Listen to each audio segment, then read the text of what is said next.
wonder what you'll find with an open mind. You may be surprised. Yeah! Gotta get away from this illusion for the sake of the world. This delusion. It's gotta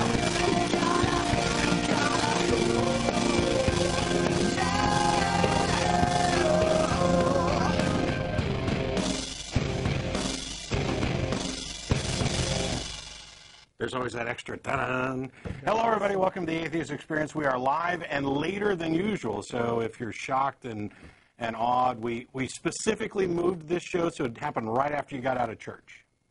No, that's actually not true. We are live. It's February 21st, 2010. I'm your host, Matt Dilloney. Joining me this week, Martin Wagner. And we have a special guest joining us, Dr. Darrell Ray. Thanks a lot for being here. Thanks for inviting me. Dr. Darrell Ray is the author of The God Virus, How Religion Infects Our Lives and Culture. We'll be talking to him more about this book. For those people who aren't familiar with the program, this is a live public access television program sponsored by the Atheist Community of Austin, a nonprofit educational organization promoting positive atheism and the separation of church and state.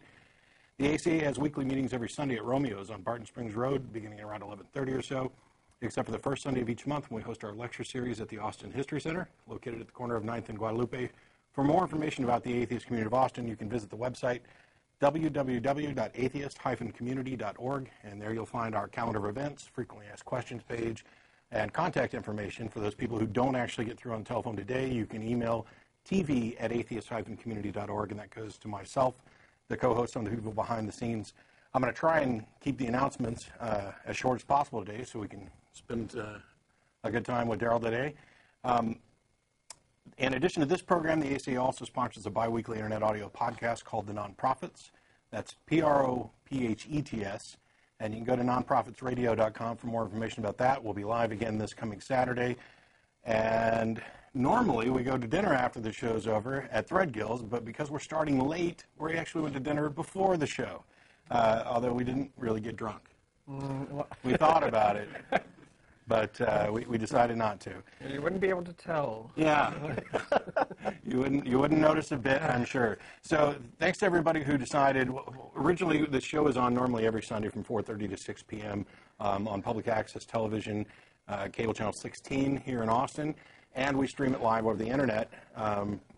We also record the program and post it after the fact. And this week there was training going on here at the public access studio, and they were going to cancel us entirely, which would have been a disaster because this is the week that Darrell Ray was in town, and we wanted to make sure we got him on the show. So we scheduled this special late episode. We'll have the number posted up for you shortly, and we'll be taking calls. But first of all, I wanted to welcome you to the show, and we'll talk a little bit about the book, but I thought we might start by getting a little background, your history, both with respect to religion, and also you were a psychologist. Mm-hmm. Yeah, I'm an organizational psychologist now. I was a clinical psychologist the first 10 years of my career, but I moved into organizational psych and have been there for like the last 25 years or so, and travel around the country working with corporations and that sort of stuff. That's the way I make my real job. I make my living. So, but I started out on the religion side. You're interested in that, I assume. Raised in a fundamentalist home. My parents eventually, as they became retired, became missionaries. I mean, it was that strong. My grandfather on my father's side was a country church minister for 40 years. My grandfather on my mother's side was elder. So all sorts of Sunday school teachers and ministers, cousins, I mean, all sorts of people like that in my family. Super, super religious. Mm-hmm. And was married in a fairly fundamentalist environment when I first got married many, many years ago. And just went off, got a bachelor's degree, got a master's degree in religion, and decided that just wasn't working for me too well. So I went on to get a doctor's in psychology and tried to stay as liberal as possible in my religious leanings until finally got divorced and didn't have to stay in that religious setting any longer. Yeah. And when did you actually manage to escape from religion? I was pretty much an agnostic, I think, by the time I was 35 years of age, and probably an atheist by the time I was 40, but certainly didn't advertise it. I mean, I was still raising kids. I had fundamentalist parents, grandparents, ex-in-laws. I mean, lots of consequences for doing that, so I just tried to stay real low-key. And that's something that I definitely want to talk about. I want to make sure we talk a little bit about this particular book because it's a subject that I find interesting. But before we're done, in addition to possibly taking calls, look, I've disappeared because we've gone to black. We'll also be talking a little bit about escaping from religion, recovering from religion. Right. And I know that's a subject that is very important to a lot of our listeners and viewers because I get lots of email with these questions, and I think that what you're doing in this area is incredibly important, so I can't wait to get to that. But you mentioned the book is The God Virus, and you liken religion to a virus in a computer sense or a biological sense or both, kind of? Both. Computers get viruses. This is a computer. It can get viruses too. Now, I look at viruses primarily as negative, as parasitic, as harmful to the organism it invades. Sure. That computer virus gets into your computer. It wants to do bad things to your computer and then move on to the next computer, if you will.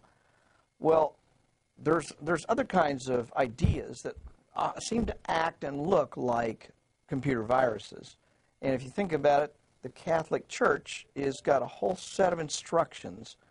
The Protestant Church, Baptist Church, Islam, they have a set of instructions that they want to infect your brain with at a very early age.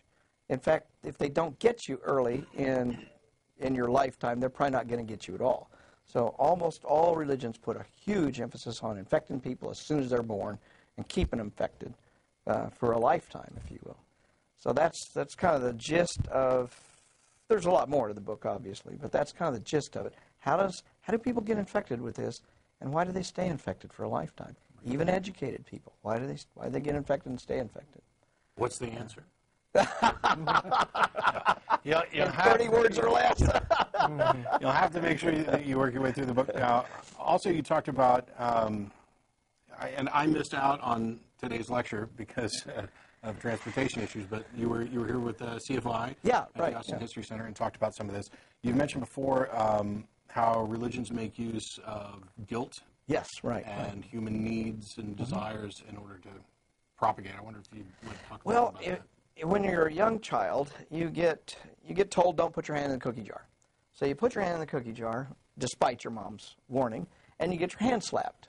But that cookie sure tasted good, didn't it? Right. Well, the next day your mom's not around. So you put your hand in the cookie jar, you eat it, and it still tastes good, but then you get this little twinge. You know, Mom told me not to do that. A little twinge. We call that twinge guilt. And in psychological terms, it's cognitive dissonance. Here's the rule, you broke the rule. You express that dissonance through guilt. That's a normal cycle. I call it the guilt cycle. In the book, I spend a whole chapter talking about how does the guilt cycle work. Well, religion comes along and says, aha, if we teach you to be guilty about something, then we've got you for life because you've got to come back to us to get forgiveness for that guilt. Well, it may be something that, in a different religion, what if I would belong to a religion that expected you to put your hand in the cookie jar before the meal and eat it? Then I wouldn't be guilty about putting my hand in the cookie jar and eating it. I would be guilty if I didn't put my hand in the cookie jar and eat it. Religions, from one religion to the next, will teach different guilt functions.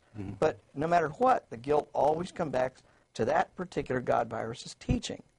Different cultures use guilt in different ways. For example, the Hawaiian culture, before Western religions got there, put a lot of issues and emphasis on guilt related to foods, but not around sex. Hawaiian culture, marriage was a very loose structure, and whether you had sex before you were married, after you were married, or how many sexual partners you had was pretty much irrelevant. But do not eat this food on Thursday morning at 3 o'clock. Just don't do that. And women couldn't eat certain foods during menstruation.